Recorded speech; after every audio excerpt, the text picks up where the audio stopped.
Okay, once again we're here at UKGE with Andrew from Rogue Artist Creations. Lovely to see you. Nice to see you, mate. Right, so this is your game, Hats and Treachery. Yes. So why don't you explain what Hats and Treachery is all about and how it works for people who don't know? Well, the idea basically is you're running a deluxe Victorian hotel set in luxurious old London town.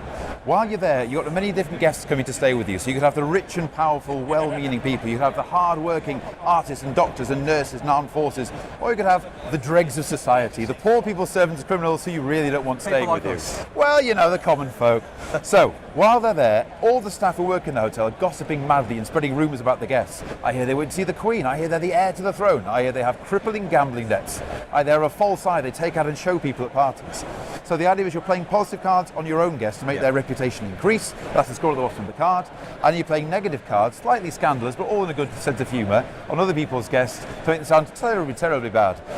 So their reputation goes down. At the end of 10 quick turns, you add up the points and see who's got the best hotel. There's extra cards you can play. There's shenanigans card, which kind of bend the rules. So you could take a rumour, steal a rumour, get an extra character, swap the guests. Or you can basically have Grim Reaper cards, which bump people off. I'm really sorry, your person's got 12 points. That's far too high. Let's do something about that. Or my own person's down to -1. This is terrible. Quick, poof, new guest. So it's quick, it's fun, it gets people laughing. It's great as a filler game, or kind of like when you're waiting for an us to arrive at the start of the evening. Did you come up with all of these effects yourself? Or I did, yeah. This is basically 10 hard years of work. I mean, because I originally started off as a primary school teacher, designing it to teach my children about Victorian age, and it kind of blossomed from there. So a lot of these are basically painstakingly researched. It's real Victorian details, real Victorian characters. So in a sense, it's kind of historical, kind of educational, but mostly it's just a good laugh. Yeah, it looks great. You bought this. You had this on Kickstarter originally, didn't you? I did, so yes. That went well. It funded, presumably. Yeah, I mean, the one thing that I learned from Kickstarter is one, read the Stegmaier book, which absolutely helps. Two, get the right artist, because it makes all the difference. I mean, the core game is really, really solid, but it's got to be presented well if people are going to fall in love with it. Yeah. And you said when you were going through the game earlier, all of the art, all of the pictures of people are real. Yeah, these are every single photo is a real Victorian photo. They're found over 6 years of hard research, including some very special people who basically put themselves in the game thanks to this Kickstarter. So we've got special editions which are basically bonus backup pledges, and you can choose to be a specific hotel. So for example, if you're the silver shot, then criminals don't bother you. If you are the upper crust, then all your guests get +1. So this is like a little bonus optional rule.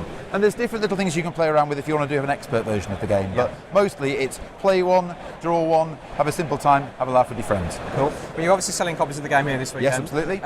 What are your plans going forward for the game? Are you going to try and get into retail distribution? Well, I am in a few shops already. I've got it in Travelling Man, in Harrogate, York, Manchester and Newcastle. I've got it into a game shop in Grassington.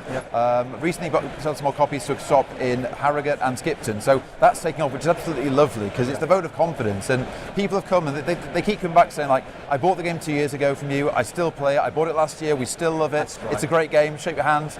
And that gives you the most wonderful feeling because these are wonderful folks. They are. And if they like your game, they'll let you know. They do indeed.